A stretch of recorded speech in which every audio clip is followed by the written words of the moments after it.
We are delivering today the iPad, the new iMac, the iPod, iPhoto, MacBook Air, iTunes. It's a revolutionary moment. He's one of the most creative and daring CEOs. A global icon who has shaped the worlds of technology and media.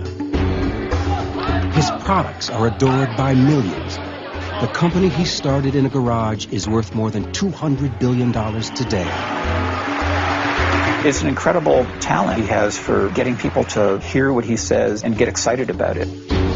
For over 30 years, computers, music, movies, and mobile phones have all been transformed by Apple's Steve Jobs. He's been called a brilliant visionary. He's the Thomas Edison of our time. And an egocentric bully. He drove them overly hard at certain times. Some of them just wound up just quitting in disgust. Some of them wound up saying they'd never work for Steve again. Few executives in history have suffered such painful setbacks. It looked like Jobs was washed up and was a total has-been. Or as much success. Steve, I love you! And Steve came back and began what I think is the greatest turnaround in the history of corporate. One of the challenges of understanding Steve Jobs is that he has a different operating system from mere mortals. So mere mortals trying to understand what goes on in Steve Jobs' brain, it would be like explaining to a fish what it is to fly. Yeah, he's a fascinating bundle of contradictions. So influential, yet so secretive. He's incomparable. There's no one like him. A very remarkable man, extremely smart, a spellbinding, mesmerizing leader of people. Jobs went from having nearly blown this amazing fortune and bankrupted himself to rising as a billionaire with a brilliant future. Jobs' rise to technology superstar propelled him into the public eye at a young age. What a computer is to me is it's the most remarkable tool that we've ever come up with.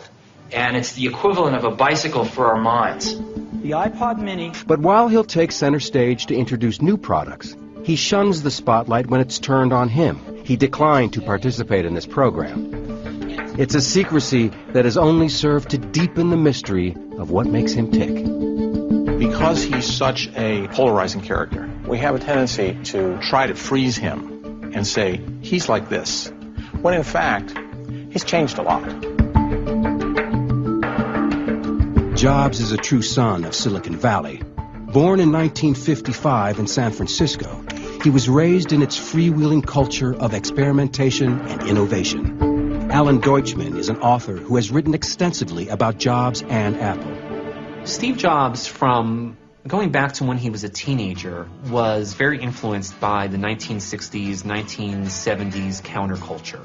He loved the Beatles, he loved Bob Dylan. He enrolled in Oregon's Reed College, but dropped out his freshman year. Daniel Kotke was a college friend of Jobs. I think by the time he was a freshman in college, Steve already had a sense that there were great opportunities in the world, and that he wasn't really going to need his college credits.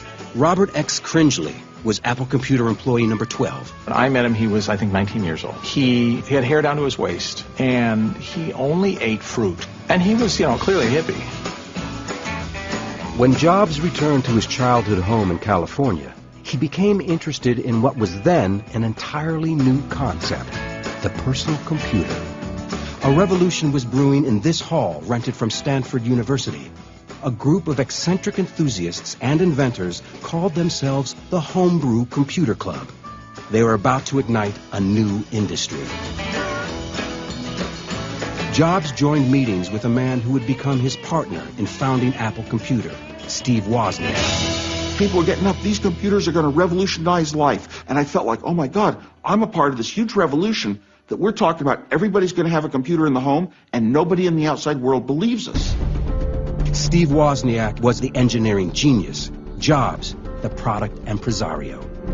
He really wanted to make something in life. I don't, to this day, know a lot of what drove him that way, but he really wanted to have a company and a success. Projects that I would design and build very frequently, Steve would say he knew how to sell it. Jobs' family lived in this Los Altos neighborhood. He and Wozniak took time off their day jobs to set up shop in the family garage. We didn't have a telephone to phone the computer stores in the garage. That was in Steve's bedroom. The team's first computer, the Apple I. It was a circuit board that users would generally build into a makeshift wooden box. As the tech industry in Silicon Valley took off, Jobs saw opportunity. The penalty for failure for going and trying to start a company in this valley is non-existent. There really isn't a penalty for failure either psychologically or economically, in the sense that if you have a good idea and you go out to start your own company, even if you fail, you're generally considered worth more to the company you left because you've gained all this valuable experience in many disciplines. To bring their ideas to life, the Apple team needed capital. Jobs convinced angel investor Mike Markkula to invest around $90,000 and a line of credit in the fledgling company. In exchange, Markkula got 1/3 ownership and started a 20-year career with Apple Computer. It was exactly what they needed to create their new computer, the Apple II. It became the first highly successful, mass-produced personal computer.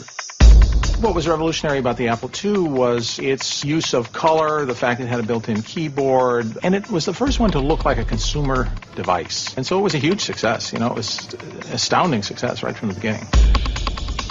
At 23, Jobs and the Apple team were soon making more money than they knew what to do with. Steve came to me one day and he said, "You realize our stock is worth more than our parents have made in their lifetime." I was stunned. What the heck?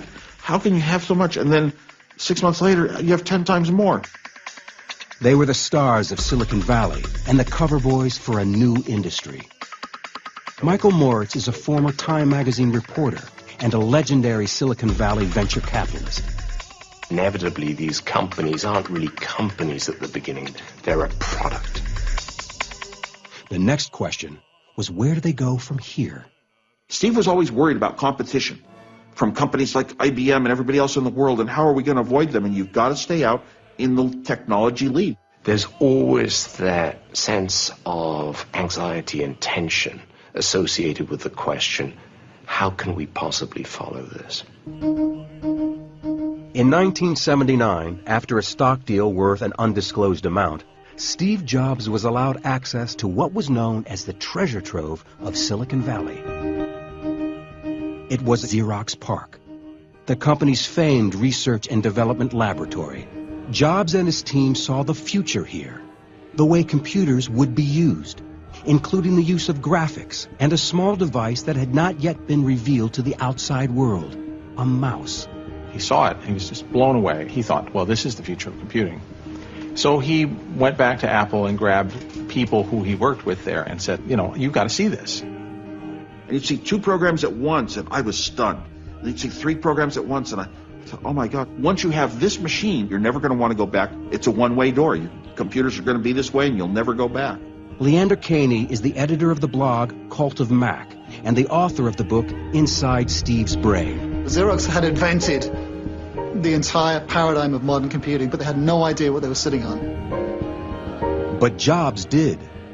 He wanted to bring the graphical user interface to Apple Computer. But first, he had to deal with a power shift going on inside Apple. Although Jobs was the founder and creative force of Apple, the Apple board of directors wanted an experienced executive to be president of the company. Jobs interviewed dozens of candidates before he focused on someone from outside the tech world, Pepsi CEO John Sculley.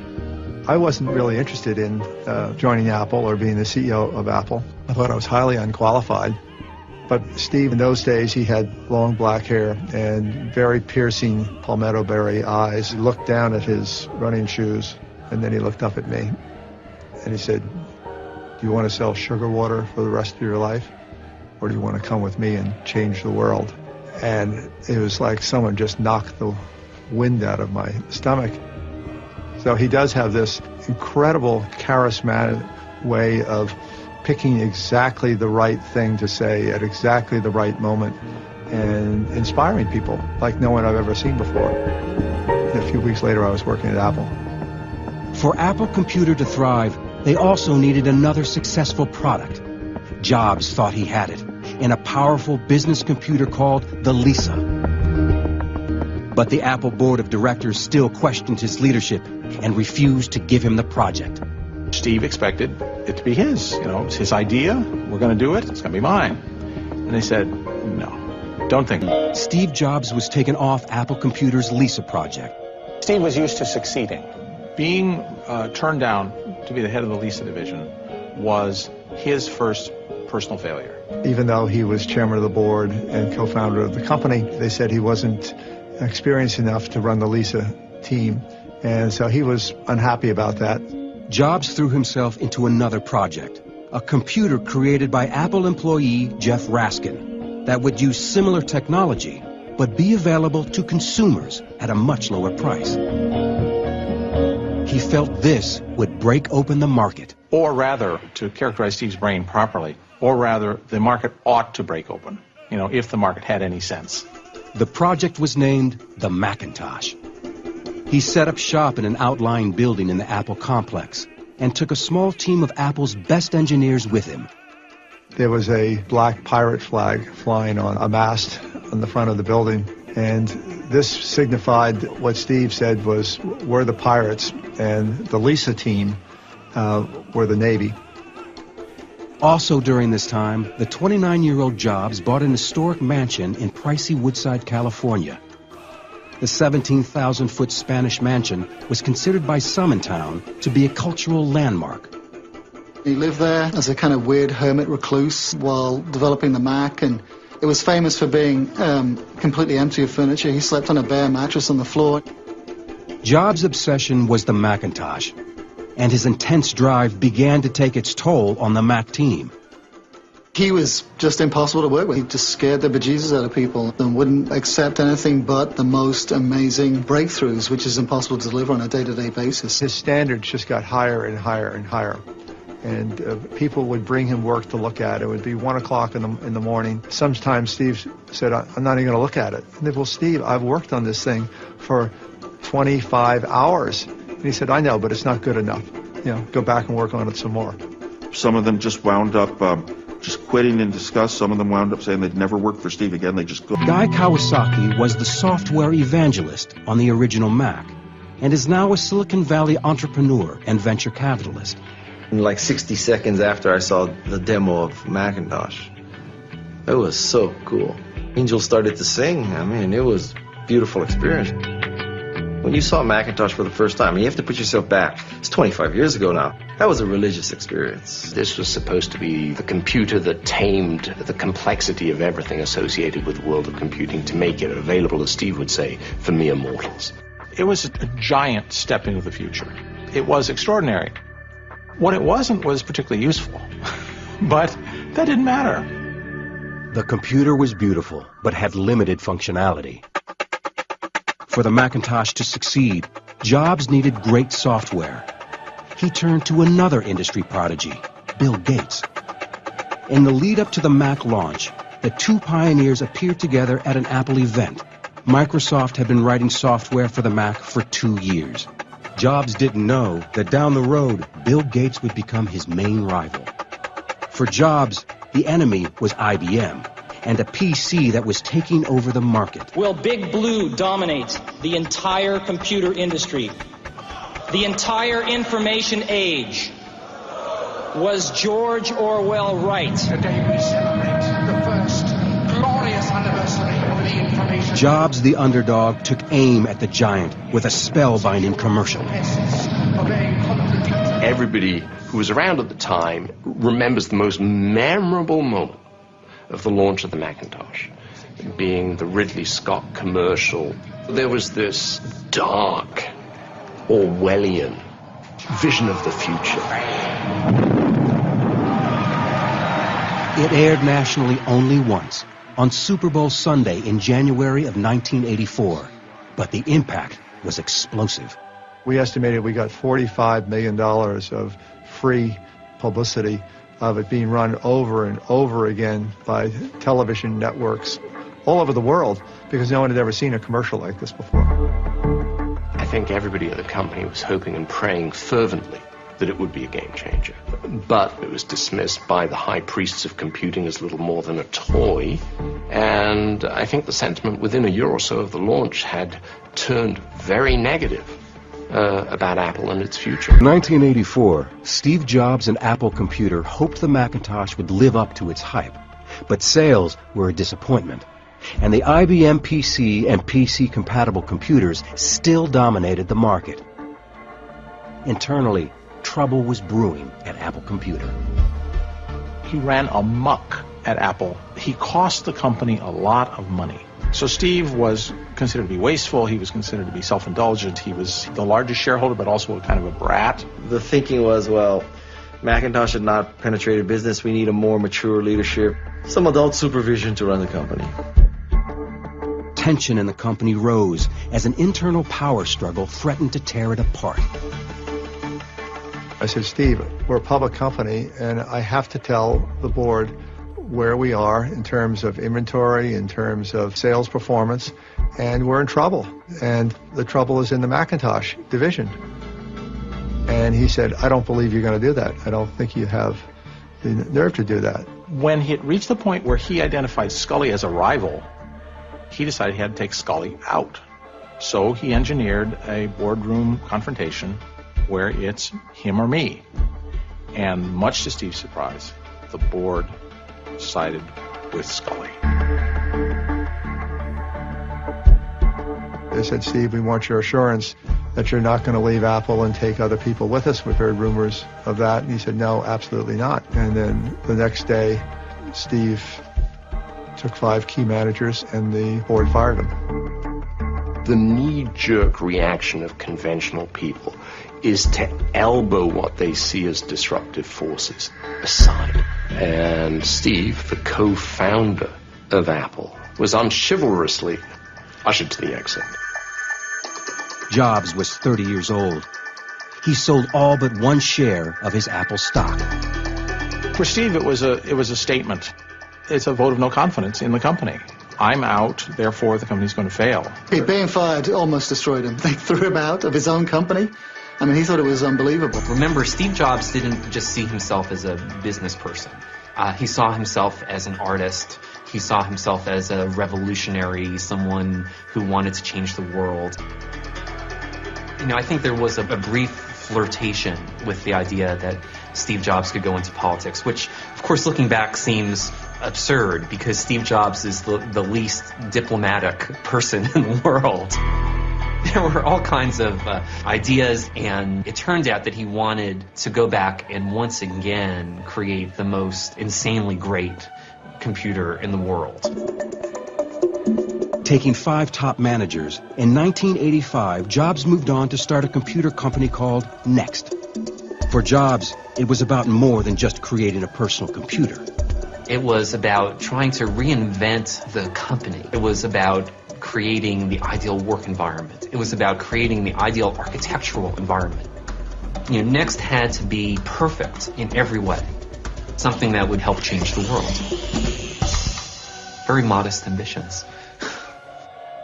The product was powerful inside and out. A highly designed example of Jobs' perfectionism. The Next machine was beautiful. It had this, black design. It was kind of like, Darth Vader's computer. But Jobs struggled to find a market for the expensive computer. It was only a matter of time before Next was in trouble. At the time, it was this incredible workstation, and it's going to be a high price point. But if anything, Next also shows that lots of things have to fall in place. But Jobs did refine a business strategy he would use again and again. He learned at Next that he got a lot more attention by being secretive than he did by being open. And frankly, he didn't really have much to show. So being secretive made it appear that he had more than he really had. As Next burned through capital, Jobs faced a tough choice: abandon the computer or face bankruptcy. Jobs always loved the computer as art object. It was a big deal when they realized that very few people were buying their hardware, but it turned out that their software was just breathtaking. The decision? Ditch the highly designed computer and focus instead on selling what makes it run: the company's elegant operating system. A thing you have to understand about Steve Jobs, he can be outrageously ambitious and idealistic, but he can also be practical when he has to, because this man is a survivor. I think that period during which he wandered in the wilderness was a period full of adversity. And I think people come back from adversity. If they can return from adversity, they come back harder, sharper, and far more geared. In a 2005 commencement address at Stanford University, Steve Jobs revealed for the first time some personal details about his early life. My biological mother was a young, unwed graduate student, and she decided to put me up for adoption. She felt very strongly that I should be adopted by college graduates. My biological mother found out later that my mother had never graduated from college and that my father had never graduated from high school. She refused to sign the final adoption papers. She only relented a few months later when my parents promised that I would go to college. This was the start in my life. He was raised by parents who adopted him. They were blue-collar, salt-of-the-earth people. They were good parents, but they weren't intellectuals. They weren't artists. They weren't creative geniuses. And Steve Jobs knew from early on that he was different.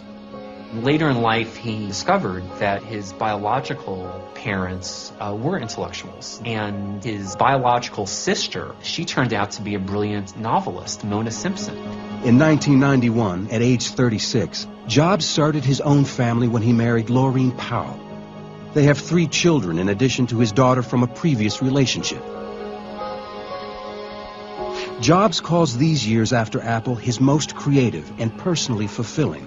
His professional life was also changing dramatically. Another of his post-Apple computer business ventures was slowly coming to life.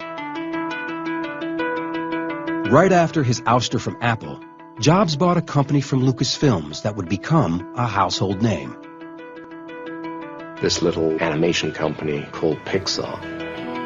He'd always sort of admired Hollywood, from afar. Oh, I'd like to be a part of that somehow. They hired an animator from Disney named John Lasseter, and they started making these very amusing 1-2 minute films. It was kind of like a demo. Well, it turns out that the films were wonderful, and not just from a technical standpoint, but creatively. In fact, the Pixar team had much bigger ambitions. The creation of a full-length, fully computer-animated feature film. Their technology was now powerful enough to make it a possibility, and Hollywood was interested. Pixar made a deal with Disney to work together to make Toy Story. I actually had made the deal with him at the time. This is a gutsy guy. He came into the movie business. His instincts were impeccable. Put his money up, his own personal money. He was on the line. In the decade after he left Apple, Steve Jobs nearly spent through his entire fortune. He nearly blew it all on both Next and Pixar, 2 struggling startups that were just losing money at an alarming rate. In 1995, Jobs' investment in Pixar was about to pay off in a big way. Toy Story, Pixar's first feature film, was a blockbuster. I am Buzz Lightyear. I come in peace. Oh, I'm so glad you're not a dinosaur! It earned $356 million worldwide and became 1995's highest-grossing U.S. movie. Pixar, which really created probably the most successful genre in the movie business today, which is CG animation. It was an enormous success, and based on the incredible performance of Toy Story, Pixar was able to go public, which wound up making Steve Jobs a billionaire. It had been 10 years since he'd been fired from Apple, and the drama and turmoil at the company continued to get worse. In a 1996 interview for the PBS series Triumph of the Nerds, Jobs' wounds were still apparent. He destroyed everything I'd spent 10 years working for, starting with me. Today, in a surprising admission, John Sculley looks back on the Apple Board of Directors' decision to oust Jobs. In hindsight, I think they made the wrong choice. You know, they should have chosen Steve. The talent that Steve has is so extraordinary. We should have figured out how to work with it. Scully's replacement, Michael Spindler, was also gone, and a third CEO, Gil Amelio, was struggling to keep the company afloat. Apple Computer was out of ideas and desperate. After Steve left the company, it lost its compass, lost its mission. It lost its founding spirit. Its products got old and stale. And during that whole period, Microsoft had gotten stronger and stronger. Computers running Windows accounted for nearly 80% of the market. Apple's market share could not break 11%. And their ousted co-founder was sitting on an operating system that could save them. This is why they ended up going back to Jobs, because they wanted Next's operating system. It's like the secret sauce, it's their springboard into all the future products. In an ironic and stunning turn of events, Apple Computer bought Next for over $400 million. We're going to be building our next generation operating system on Next technology. Selling Next to Apple, well, that's sheer genius. You just have to say, wow. Gil was sort of a victim of the time, you know. The board made a change again. Steve Jobs returned to the company he helped create and became interim CEO.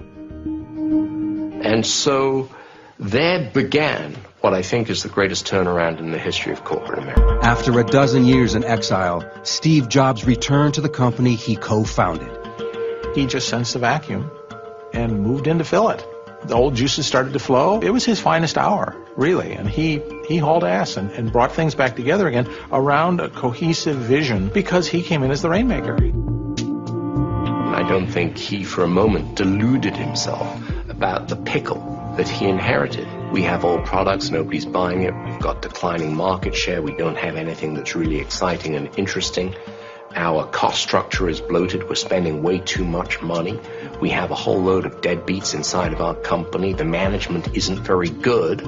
He was really realistic. Jobs brought faith in his own vision, which meant simplifying and cutting Apple product lines. He called a big meeting in this big meeting room, and he says, you know what's wrong with this company? And everyone's too scared to answer, no one will say anything, and he goes, the products suck. They've got no sex in them. Steve's point was, why are we selling digital cameras and printers? We're not adding anything special. You can buy better digital cameras from Canon or from printers from Hewlett-Packard, so let's stop doing that. Let's just do the few things that we can do well. The comeback included a remarkable announcement. Bill Gates, who had long been considered Jobs' main rival, would invest in Apple Computer. Microsoft invested $150 million in Apple to help save the day. That must have been the low point for Apple. I happen to have a special guest with me today via satellite downlink. And if we could get him up on the stage right now.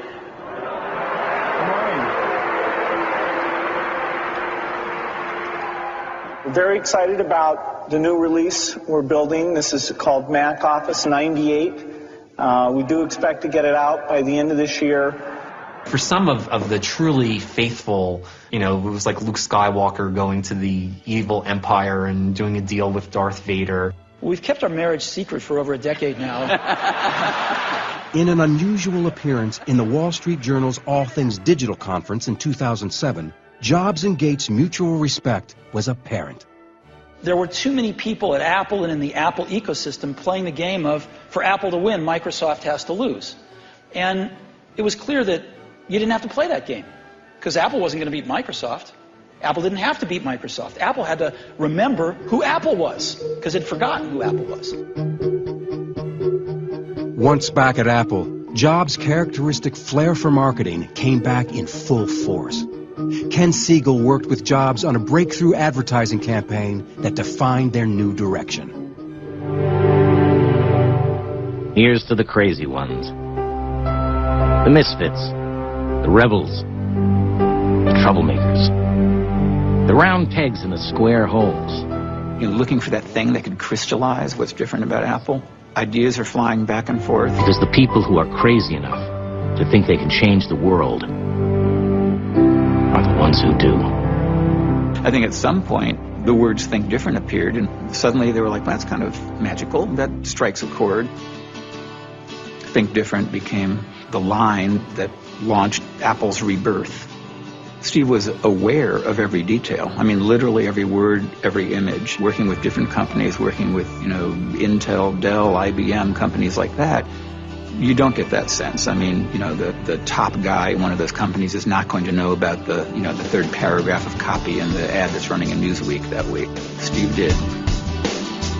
One of the reasons why I thought the words were so perfect is I think you literally could have hung a sign that said "Think Different" in the garage when Wozniak and Jobs created their company. It would have been appropriate then, as it is today. And I always thought that advertising campaign really wasn't directed to the general public. It was really aimed at the people inside of Apple Computer. And it was think different. Let's not do what everybody else is doing. Let's not mimic Microsoft. Let's not chase IBM.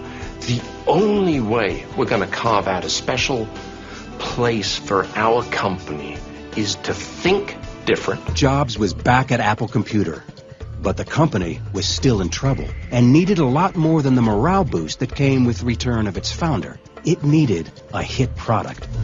Jobs turned to industrial designer Jonathan Ive, who in this rare interview with the BBC talked about how he redesigned what had become a boring beige box. A lot of people at that point in time were nervous around computers, around technology. So a clear goal was, how we can make the product accessible, not intimidating. How we could make it just so simple to use. As creative director at the advertising agency Chiat Day, Ken Siegel was one of the first to see the mysterious new product. We knew that something was coming and that it would be very special. So, one day the team went up there and we sat in a room and there was this thing sitting on the table under a gray, cloth of some sort. And, a little introduction, and here it is. There was kind of a gasp from around the room because keep in mind that no computer had ever looked anything like that. It was transparent. You could see the guts of it. It looked like it came out of the Jetsons or something. The iMac was an astounding success.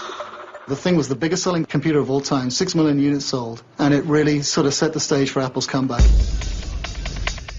If that hadn't been a hit, Apple and Steve Jobs would be history. It gave them enough money and enough momentum, to start coming out with other products. Slowly, Apple's fortunes began to change.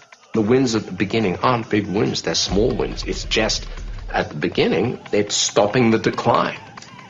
When you start going sideways as opposed to continuing the decline, that's a bit of a victory. In an era of product research, Steve Jobs is a one-man focus group.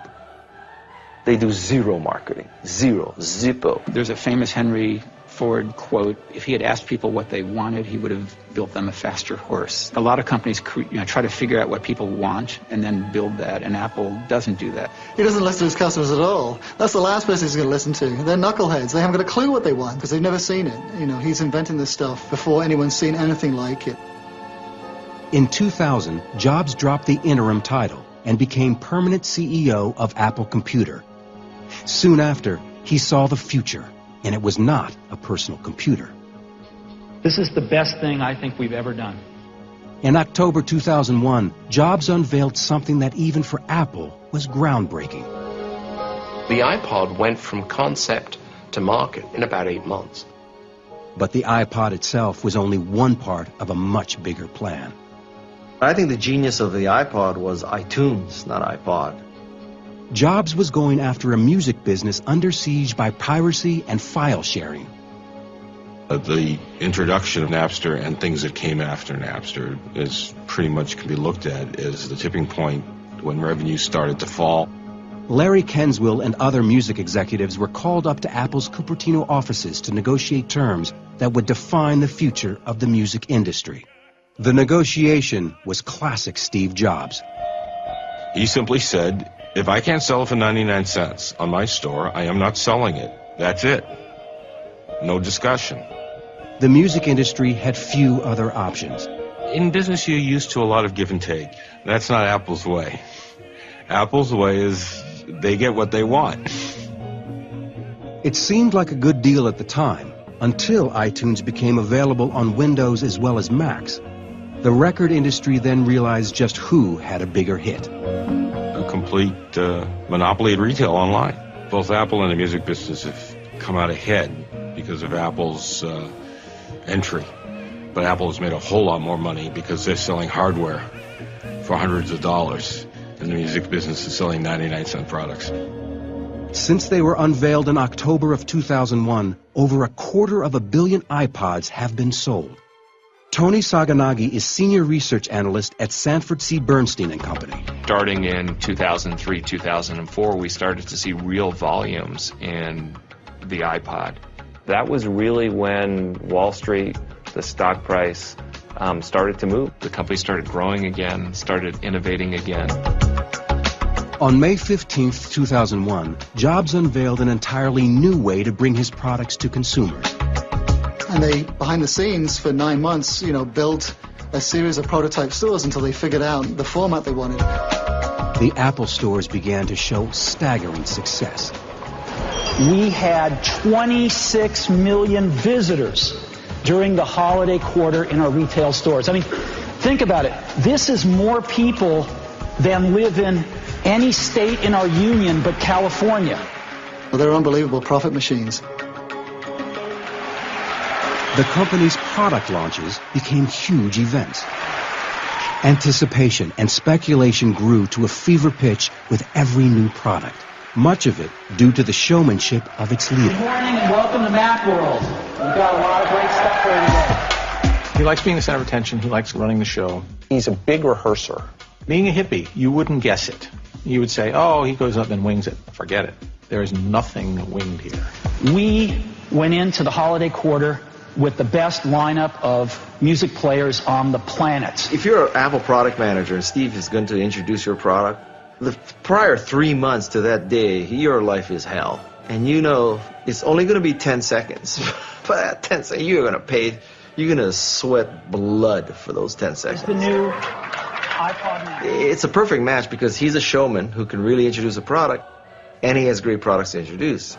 You can be a great showman and have a piece of crap and fail. You could also have a great product and be a lousy show person and also fail. He's both. He's got the engineering behind him, and he's got the ability to do it. We believe that the personal computer is undergoing a rapid evolution to be the center of our digital lives, and we have never been more excited about this stuff. Jobs' signature approach is known as the reality distortion field. You just want to believe everything the man says. It's an incredible talent he has for getting people to hear what he says and get excited about it. The reality distortion field is when he's in this sort of Svengali role where he says, and it only costs $1,800, and people applaud. And when they get home, they say, yeah, but the computer that I have now costs $900. Why is it good that it only costs $1,800? And worse still, why did I buy one on the way out? You're not talking about numbers. You're not talking about, anything rational. You're talking about emotion. In the summer of 2004, Apple Computer was thriving, but its leader was not. Just over a month after he appeared on stage at this Apple event, Jobs sent a shocking email to his employees. He revealed he had been diagnosed with what he said was a treatable form of pancreatic cancer. He wrote that he underwent successful surgery for the deadly disease and expected a full recovery. When he returned to work a month later, questions remained about what his mysterious illness would mean for Apple's future.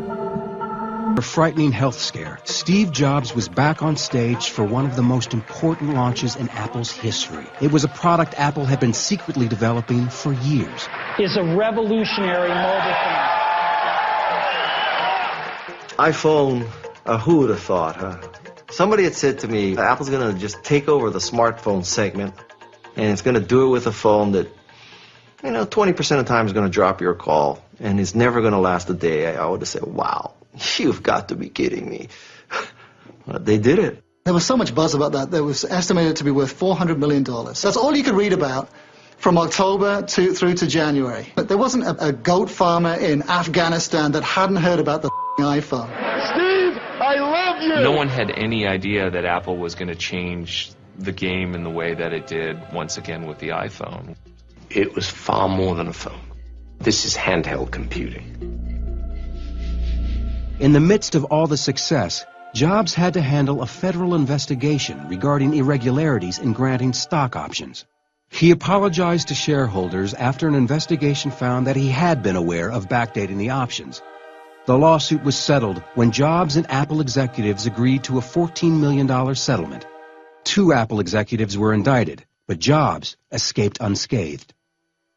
Then, at an iPhone event in June of 2008, Jobs' appearance had dramatically changed. He was noticeably thinner and frail. Speculation spread that the cancer he was treated for 4 years earlier had returned. Apple simply said his appearance was the result of a common bug, and on October 14th, Jobs jokingly shrugged off the rumors.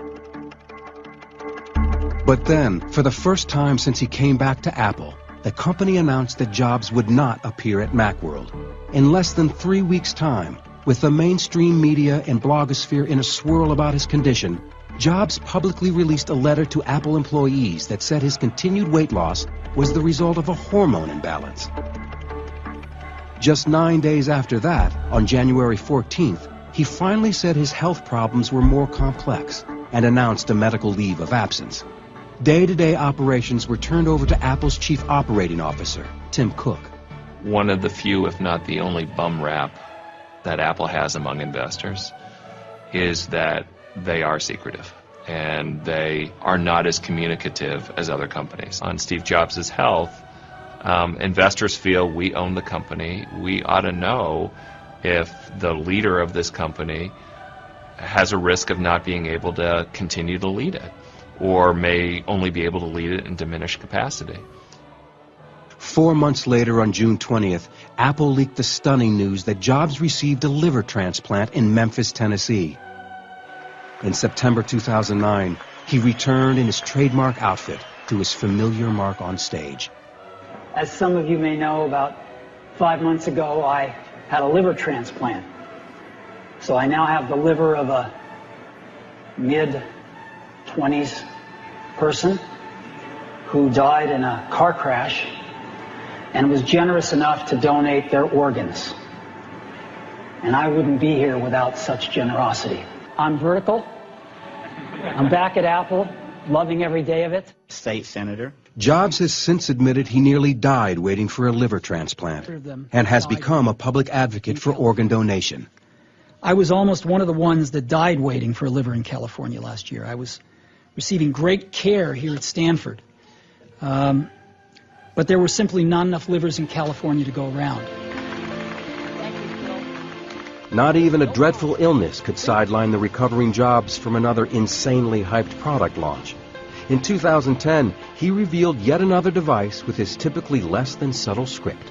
It's phenomenal, fantastic. It's the best device I've ever seen, and we'd like to show it to you today for the first time. And we call it the iPad. The post-PC era has begun, and Steve Jobs has already grabbed the lead. In a sign of the shifting tension between tech giants, a fierce battle is developing between Google and Apple. Google is moving into the mobile market. Sales of new phones with their Android operating system have surged past the iPhone. Despite all the cutthroat competition, Steve Jobs' place in history is secure. Looking back at the 2005 Stanford graduation, Jobs gave what some now consider to be one of the best commencement addresses of all time. Don't let the noise of others' opinions drown out your own inner voice. And most important, have the courage to follow your heart and intuition.